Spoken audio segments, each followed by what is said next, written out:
Welcome into a very special segment of Locked On Baylor. I'm going to keep this quick for y'all, just kind of some bonus content because one of my favorite topics has come back up on Baylor Twitter, and that is the talk of a blackout at McLane Stadium. Who doesn't love blacking out? I love talking about blacking out. But there was a grassroots campaign last year, you guys will remember, to black out McLane against Kansas State. It was our worst game of the season. The blackout looked awesome. And now there's talks of, lackluster game day atmosphere and what we need to do in terms of fans to give the Bears an advantage this Saturday over Texas, because you'll take any advantage you can get. And here comes the blackout discussion again. So let's get ahead of the question here. Do I think, because y'all care about what I think, do I think we should do a blackout for McLane Stadium on Saturday?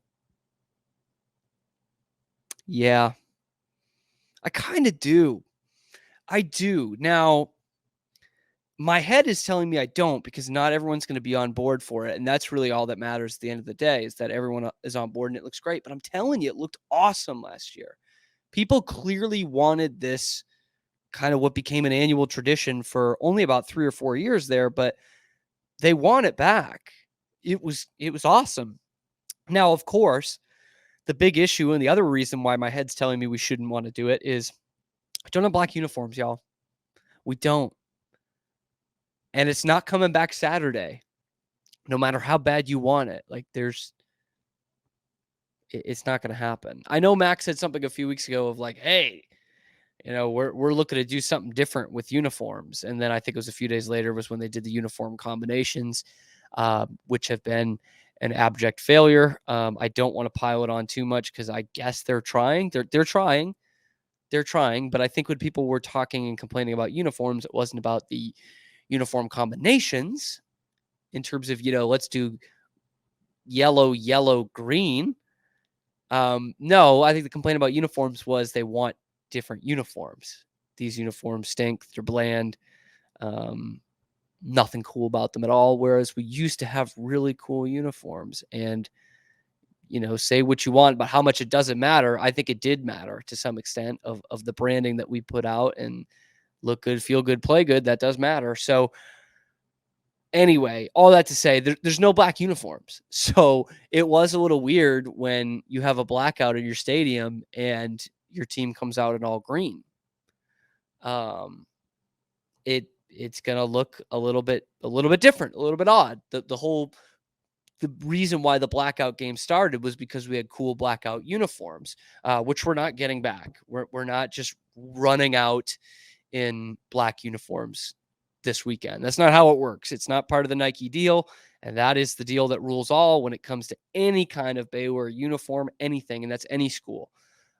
You started to notice the last few years, especially with college teams and pro teams, specifically the NFL as well, those things don't just get dropped on the weekend. Those are dropped in July to see these new uniforms that you can buy them before the team actually wears them out on the field. And so all that to say, my heart is telling me, yeah, let's just do the blackout. It looks cool. It does galvanize the fans. That was an atmosphere that was ready to pop last year against Kansas State.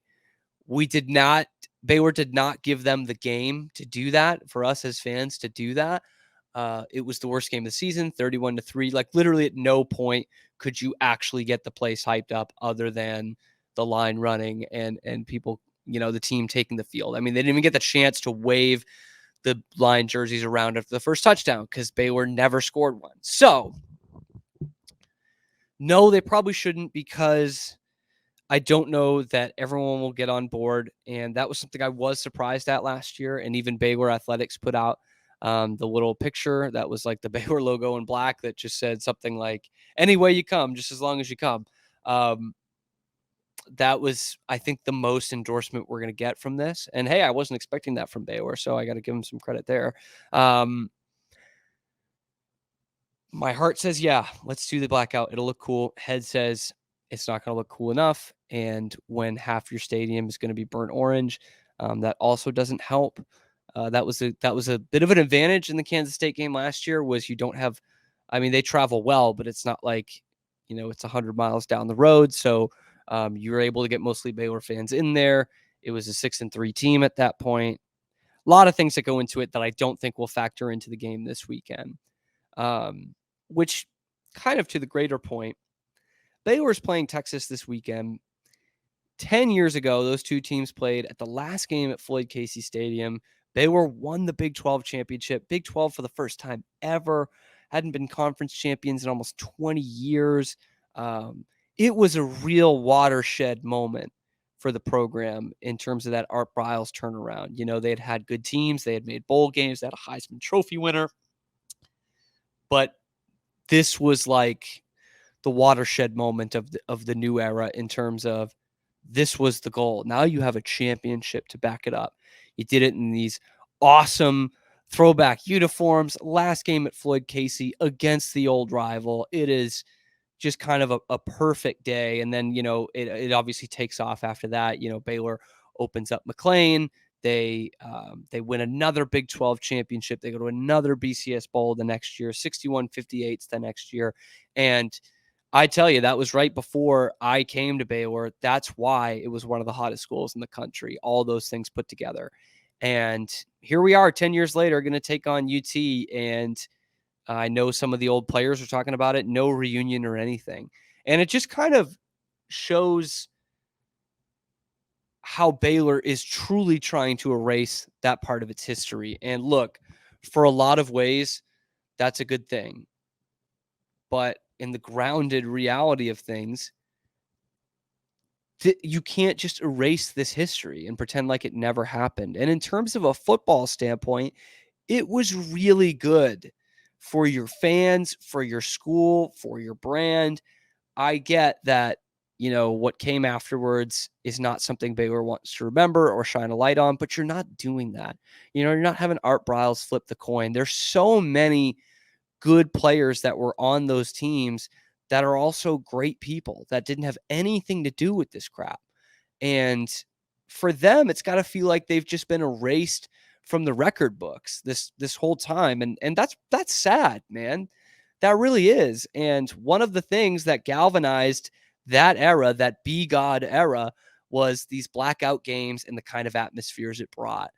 You know, we talked about it last week. When I was in school, it was kind of after the scandal and while the scandal was going on. So we had some mid teams, but that place was punched out every weekend. They didn't have any problem doing that. The atmospheres were electric. And so that has clearly been lost over the years. And I'm not saying this is this one quick fix, but embracing those guys who did not do anything wrong, have clean hands, and really represented the university well and took this football program to another level, which in turn made the university an overall better place, with obviously the huge caveat of the scandal.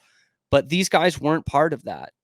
You know, you're not bringing Jeff Lebby back and doing a blackout. No, like, well, I'm talking about the Levi Norwoods and the Chris Platts and the Jordan Feuerbachers and the Bryce Pettys and the Seth Russells and all of those guys, the Grant Campbells of the world, bringing them back, celebrating what is one of the great accomplishments in Baylor football history, one of the great days in Baylor football history. You got to remember, I mean, Baylor fans had to root for OU earlier that day to pull the upset in Stillwater, which they did, in order for this perfect setup of Baylor to play the Texas Longhorns, and winner wins the Big 12 championship, de facto Big 12 championship game. That's something that is okay to celebrate.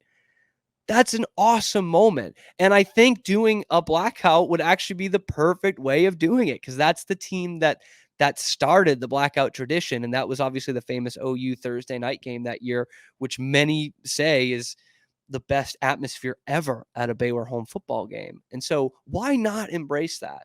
Wait, just because it was an Art Briles idea to do black uniforms and do the blackout, like, that does not mean you just abandon it forever. I mean, look, you want to drive anywhere in Texas or most of the U.S. today, you're going to be driving on a super highway. You know who invented those? Adolf Hitler invented those. So you can't just erase all of this from history. Just because it was Art Briles' idea doesn't mean you can't do a blackout or have black uniforms ever again, because it's something that has really caught on. It's popular all over college football, but especially at Baylor, it gave an identity of cool for the first time. You know, we have this great football team, we have the flashy offense, oh yeah, and we have the coolest uniforms in college football. All of those things put together drew massive numbers to Baylor. You want to know why Baylor's more 50-50 Texas versus out of state than it's ever been? That's a big reason why, because they were cool to watch when I was in high school and towards the end of my high school career and into my early college years. They were cool, they were fun, and I know the blackout seems like a minimal thing, but that is absolutely part of it. Anyway, I'm going to wrap this up real quick, but I would love to know y'all's thoughts on Twitter, on the in the YouTube comments. Like, subscribe, obviously, but send me those thoughts down below. Would you do that? Would you just go to the game in your black gear? I mean, we all have cool black stuff. It looks cool with Baylor logos. I'm wearing it right now. We all have things that we can wear. It's an easy one. It's not like gold where you have 10 different shades and hues. You can just get something black out of your closet very easy.